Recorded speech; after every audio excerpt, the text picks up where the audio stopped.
So good morning, folks. How are you doing this morning? Good morning.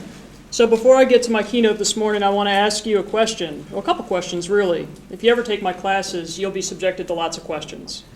And the first question I want to ask is, before today, how many of you have heard about redlining? Show of hands. Good. This is progress. Oftentimes, one of the things that we see is that it's exceedingly difficult to tackle the challenges of today if we don't know where we came from, if we don't know our history. Let me ask you a second question. Why would we start social work orientation, a session such as today, with a video about redlining here in Baltimore? What would you hypothesize? Why would we do that? Yeah. Hi. It goes back to what you said. There's the only way you can understand the situation of the present is understanding the situation of the past. Okay, absolutely. Anybody want to add something to that? Yes. Pretty much like the first speaker was talking about putting together the pieces of the puzzle. Okay. And so if you know the origins of the problems, then you can better piece together the solution. I love that. I love that. And you know what both of the responses that folks just shared have in common is that they both are connected with this idea of we want you to be good critical thinkers. We can look at the things that are here on the surface, right? We can look at all the problems. We can scrutinize all the social problems that are presented here in our city. And just out of curiosity, how many people are from Baltimore City? Okay, we're a very special breed. Okay. But you can look at all the things that exist on the surface, but what we do as social workers is something very unique. We look under the surface and we go deeper. And that's what we want you to be able to do at the School of Social Workers. We want you to be good, critical thinkers. We want you to recognize that the problems that we face in Baltimore, and Baltimore is a unique city for a variety of reasons because a lot of the policies started here in the city, whether we're talking about redlining, whether we're talking about block busting, all sorts of things. And Baltimore has a unique history. And folks may not know this, but back in the day, Baltimore economically was actually more powerful than New York City. We're a port of entry, and a port of entry for a variety of things, not just goods and services, but also for folks that were taken captive and abducted and brought here. And so we have a very complicated history when it comes to race, when it comes to segregation, when it comes to oppression. And what we need to be able to do as social workers is we need to not take for granted what's on the surface, right? But we need to be able to go deeper. And the things that we often see that are on the surface, you know, here in Baltimore City, we're often scrutinized as a lot of things that we're not. We're scrutinized as a violent city. We're scrutinized for our murder rate. We're scrutinized for our overdose rate, for all the social problems that are really, really superficial. But one of the things that is not always attended to is that those forms of things that have been relegated to the spaces of violence don't pay attention to the structural violence, the psychological violence, the things that exist under the surface. Now, I believe, and I'll share with you in a moment, a little bit about my history, a little bit about my background, about things that we have in common. But I believe the title here that I want to share with you today, this idea of the struggle, right? This concept of the struggle is something that unites all of us in this room. And I don't need to know you to believe that you are really, really drawn to this work because you wanted to help people. Is that fair to say? Anybody not interested in helping people? Because I'd like to have a conversation about where you might want to go. But we have this, and I'll share with you in a moment, we have a unique view of people and a unique way in which we want to help people. This is a snippet, what we just shared with you, this video, this is a snippet of a multitude of things that you'll get to learn here. But more importantly, a multitude of things that you'll get to apply out there. Because the people that are in this city, the people that are throughout this country are waiting for you. And so, if you take my classes, I will depress you. But I will take you through to the other side and I will leave you feeling today inspired. That's my promise to you as your instructor and as your future colleague. So I want to share a little bit about my background, but I want to start because I think all social workers should start their introduction with a very powerful phrase, which is thank you. Thank you for letting me be here with you. Thank you for letting me be part of your story of your journey because I am so glad you're here. Are you glad you're here? Yes. Say it with conviction. Are you glad you're here? Yes. That's a little bit better. One more. Are you glad you're here? Yes. Because if you can't say that, if you can't believe that, your clients will sense it. They want you to be excited. They want you to be here. They want you to be energized. And that's our job, to support what you already know about yourself. Sound like a deal? Yes. All right, you with me? Yes. Yes. Okay. So I want to say thank you for the invitation to be here. I want to say thank you for the opportunity to be part of your beginning and your journey. And more importantly, I'd like to say welcome to the School of Social Work, because we are so glad you're here. And this is a school where you will learn to think, and more importantly, to think for yourself. This will be a school where you will be challenged to align your heart work and your head work.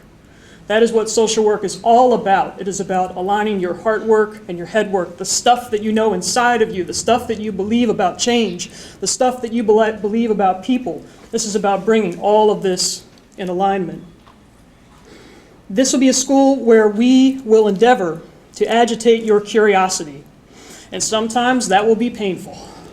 And sometimes you will have to write papers. And sometimes you will have to not sleep. And sometimes you will have to be subjected to all sorts of things to make you uncomfortable. And part of that struggle that we'll talk about today is that it is good to be uncomfortable. It is not helpful to be comfortable. This will be a school where you will have to do radical things like examine your social context and your social position. And you will have to be able to do the same for those that you serve. You will have to be inundated with this phrase, person in context, which is just an elaborate way of saying, get behind and inside the stories of the people that you serve. There is no efficient way to go through this school. There is no efficient way to think. There is only going through and within. And this will be a school where you will be launched into a multitude, and I'm sorry to inform you, of ambiguous spaces, where it will not be so clear what is right and what is wrong, and so you will have to do something, and we will talk about that this morning. You will have to make your gut strong, your gut instinct strong. And this will be a school where you will be in the most amazing of places, where you will be serving and advocating on behalf of people and families and communities that need it the most and have always needed it the most. They are waiting for you. So take these positions and these situations that you enter into and be gentle with the people that have been waiting for you. And now I remember, and this is very ironic because I'm your keynote speaker. You know what? I don't remember the keynote when I went to school. I have no idea what we talked about. I think there was music, I'm not sure. But I remember when I was sitting where you were sitting today, and truth be told, I don't know what we talked about. I don't know what the orientation setting was. This is a lot nicer, though. I don't remember this. You have food. That's exciting. Good timing. That's what good timing is. But you know what? You know why I don't remember? Because I was in process, just like you're in process. And I was doing a lot of things that took a lot of mental energy, like working. And I'm sure that many of the folks in this room are about to make the same personal and emotional sacrifice to make all of this happen. School is also about sacrifice. So I don't remember that moment, but I'm sure that I felt that it was important, because I've never not felt that the work that I do is important. And I will share this with you, prior to starting at the School of Social Work, I had a very different academic experience. I had just left a highly rated liberal arts college where I studied job-getting subjects, like Renaissance poetry, and suburban literature, and Hegelian philosophy. And you know what? I was the most interesting and underemployed person at a cocktail party. But you know what those ever viable points of study did for me is they translated into the analysis of sonnets, the scanning of poetic prose for linguistic code and hidden meaning, the dissection of modern dystopian novels about the failed social plan that we call the suburbs, and the deep analysis of a thinker that was quite fixated on the rational and analytic categorization of reality. Sounds very fascinating, doesn't it? But I learned a lot. The only difference now is I analyze real people. Before, I leveraged all the stories that I heard in literature. And it taught me something that was very important, which is that everybody that I would meet would have a story, a beginning and a middle and end. And I'd have to discern what part of the plot would I enter. Even though I was the most interesting and underemployed person at a cocktail party, I decided to do something a little bit different. I decided to go, as James Joyce would put it, to study useful arts. And I would say that I love my liberal arts background, but I love paying my mortgage. Okay? And so I meandered through a series of interesting and seemingly random jobs, gathering insurmountable life experience. And for those of you who took a while to get here, let me tell you, you learned a lot before you got here. And nothing was irrelevant.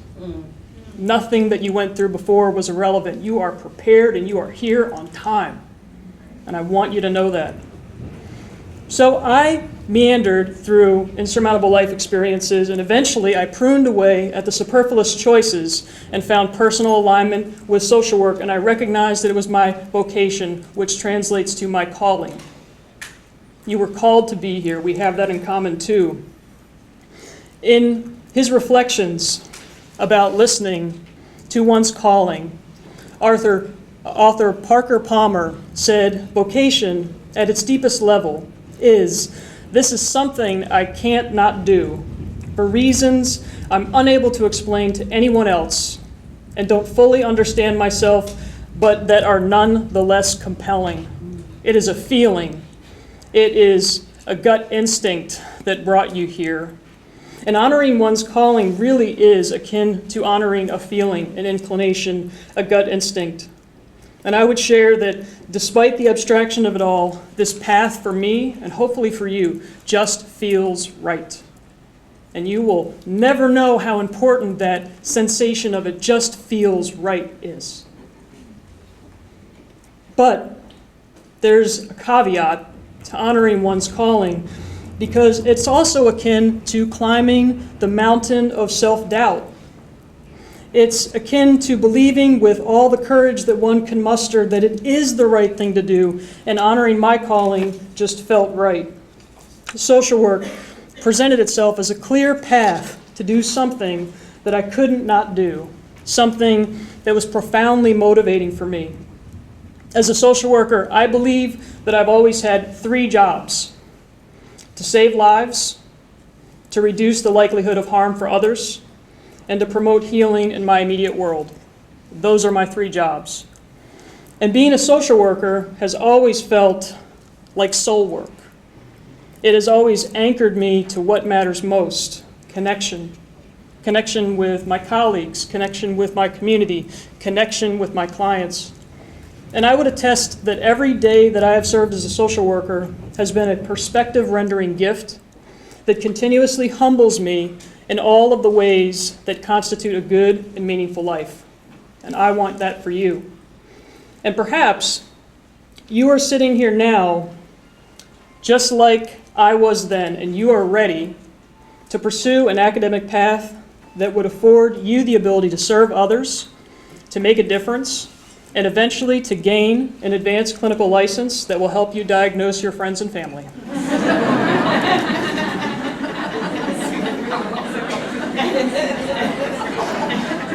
This is a superpower right here. Perhaps you are like I was then, thinking that all the knowledge that I would acquire could be effectively projected outward into the world. I would be an agent of change. I would, like Gandhi said, be the change. I would be the hero. I would make the difference. Is my pathology showing? Do I have a little bit of a hero complex? Yes, I do. And so do you. But you know what I learned about being the change? I later learned that being the change was not about exacting some great paradigm shift in the world around me. Being the change is about creating stability within while making peace without. See, we're getting deep now. My parents, wave, who are sitting here today, can attest to my long-standing hero complex, because they can tell you that there were countless days that I literally adorned myself in a Superman cape. And when I was not alternating as a pirate, I was wearing a Superman t-shirt. And I was intoxicated too by the Superman storyline that a seemingly ordinary man with glasses could transform into the Man of Steel by inconspicuously entering then exiting a telephone booth and launching himself into an atmosphere in a feverish journey to rescue a stranger. My God, Superman's a social worker. And maybe that was the lure. Maybe that was the lure and the early lesson for me that ordinary people, who I would also dub extraordinary people, ordinary people could become instantly extraordinary after being triggered to act for the better through bearing witness to injustice. Maybe there's something to be said for ordinary heroes that I would call extraordinary. After all, Abraham Maslow, who you will read about, and you will be inundated with too, he said something beautiful. He said, "We need not take refuge in supernatural gods to explain our saints and sages and heroes and statesmen, as if to explain our disbelief that mere unaided human beings could be that good or that wise." I believe that each of us in this room are like this, ordinary heroes triggered to act for the better and thrilled to help because we believe that our greatest purpose in life is to channel our energy toward those who need it the most so that they can hold on a little longer and a little harder. I believe that we have this sort of drive in us stemming from our collective and ingrained visceral responses to injustice. If you feel that bristling in your gut, that is your visceral response to injustice. And at this very moment, we don't have to look very far to see all the images that are being inundated upon us about what injustice looks like. Injustice looks like incarcerated children. Injustice looks like water that remains undrinkable. Injustice looks like, just like referenced in the video, modern apartheid. And these ingrained visceral responses to injustice that we have when we see these brief montage of images, they will serve us well, and we need them. We need our gut. We need to trust our gut about what is right and what is wrong, what is just and what is unjust. And just in case we don't wake up, because that visceral response begs that we wake up, it's okay if our critical reflexes should fail, because we have teenagers calling us to task. And we have visionaries connecting the dots again and again. Each of us in this room believes without much evidence in the power of the one over the power of the many, and conversely, the power of the many over the seemingly insurmountable one. We cling to and honor too the heroes of our past and use them as reference points for what is possible when we push hard enough against and through the walls that have grown up around us. And we are here because of our heroes. As a young social worker, and I'm not that old, just so you know, but as a young social worker, I was so ignited, and still am so ignited, by the exemplars of change, and so positive that after leaving this program, that I would have full command of a knowledge base that would ready me to do the work that I was meant to do.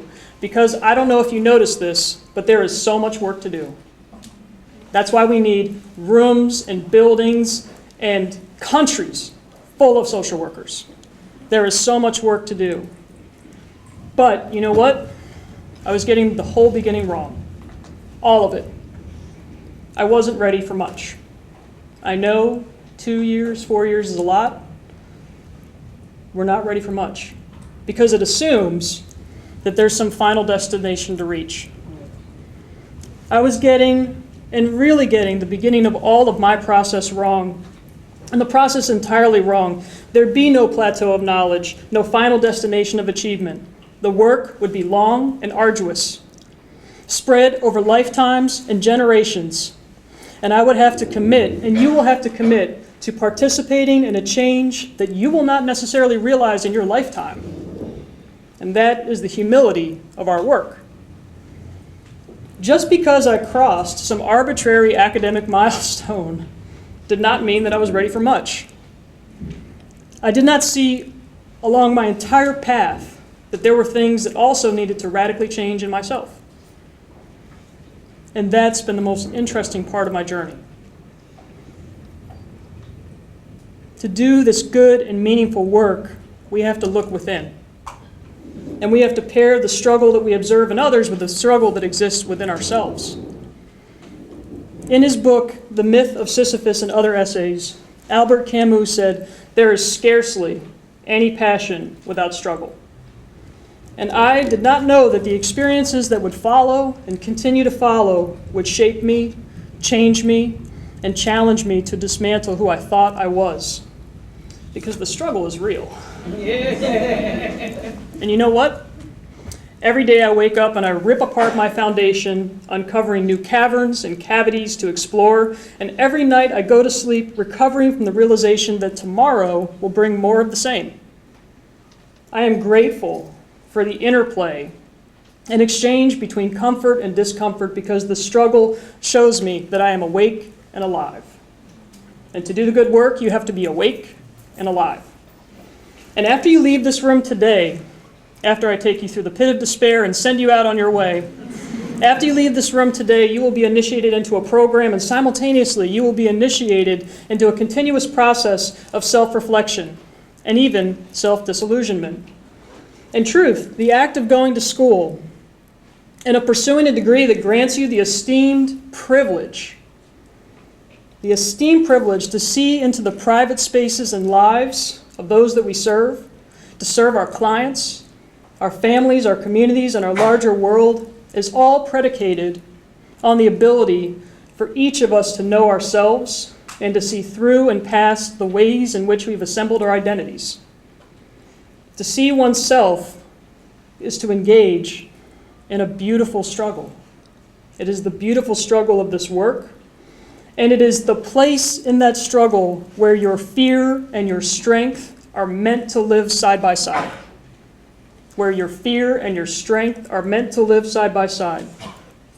James Baldwin rightfully suggested in his book, Nobody Knows My Name, that any real change implies the breakup of the world as one has always known it, the loss of all that gave one an identity, the end to safety. Yes, we're called to serve, but, and, we're called to abandon our safety and to shed what we think we know in order to be ready. That is the most important part. To shed what we think we know in order to be ready.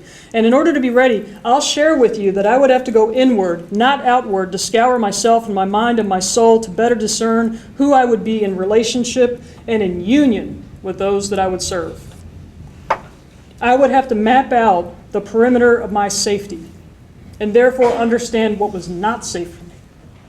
It was hardly safe to be a leader who has routinely had to stand up and go first, calling major institutions to task to care for our vulnerable neighbors and communities. It was hardly safe to commit to a career where I sat at the bedside of thousands of patients and helped them and their families make peace with their death. It was hardly safe to bear witness to a young woman who died only because she couldn't afford an antibiotic. Only because she couldn't afford an antibiotic.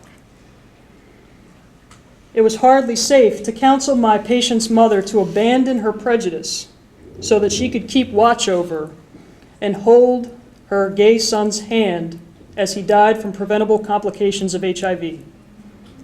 It was hardly safe to usher my patients into paradoxical life-saving and life-threatening surgeries where the only thing that I could offer them was the platitude of hope.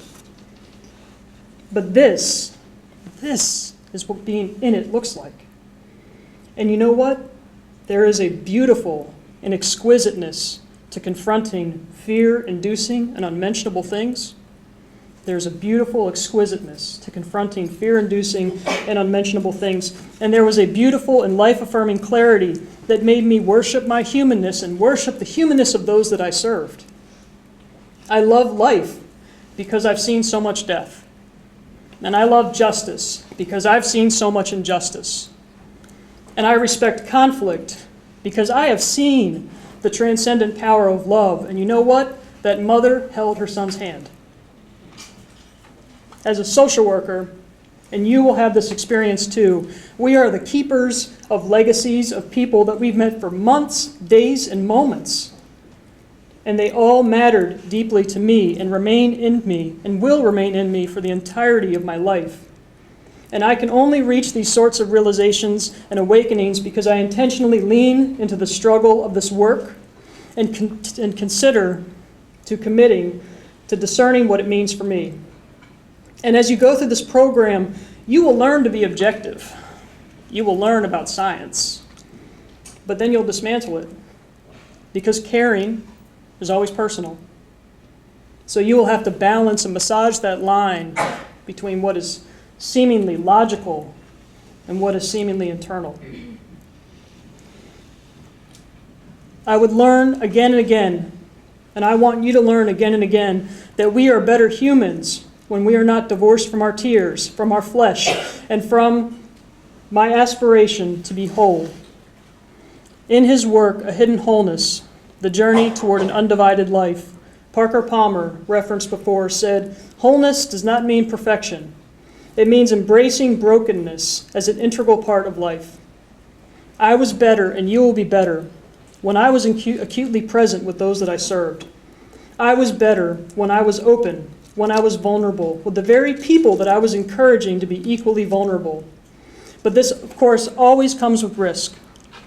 Yet and still, it's worth the risk. The necessary journey inward is hardly straightforward and is made all the more difficult by one's direct confrontation with those unmentionable things, the things that make us question most everything. Author Haruki Murakami said it better when he said, "Life is not like water. Things in life don't necessarily flow over the shortest possible route. Social work is not like water. It does not flow over the shortest possible route." It is all about confronting the in-between elements that drive behavior, that drive injustice, and insidiously occupy our social exchanges. But to confront those unmentionable things, we have to reconcile those same things within ourselves. And we have to understand the intersection of their story and our story. We must understand our story, our trauma, our history, the events that punctuated what was said, what was not said, what was never said, and we have to trace the heart lines of all of our doubts, even as we meander through this complicated path and this complicated journey of becoming ourselves. We have to confront all of those doubts and insecurities and shame. Because as playwright and author August Wilson would say, confront the dark parts of yourself and work to banish them with illumination and forgiveness. And your willingness to wrestle with your demons will cause your angels to sing. We must reconcile our prejudices, our fears, and the internal noise that discourages us from knowing ourselves. And we have to determine as we walk this path, what sort of person do we want to be in that room, in that clinic, in that community center, in that hospital room, and especially in positions of power, which you will occupy. You will occupy positions of power. Never say you are just a social worker. You are powerful people with insights and experiences that no one gets but us.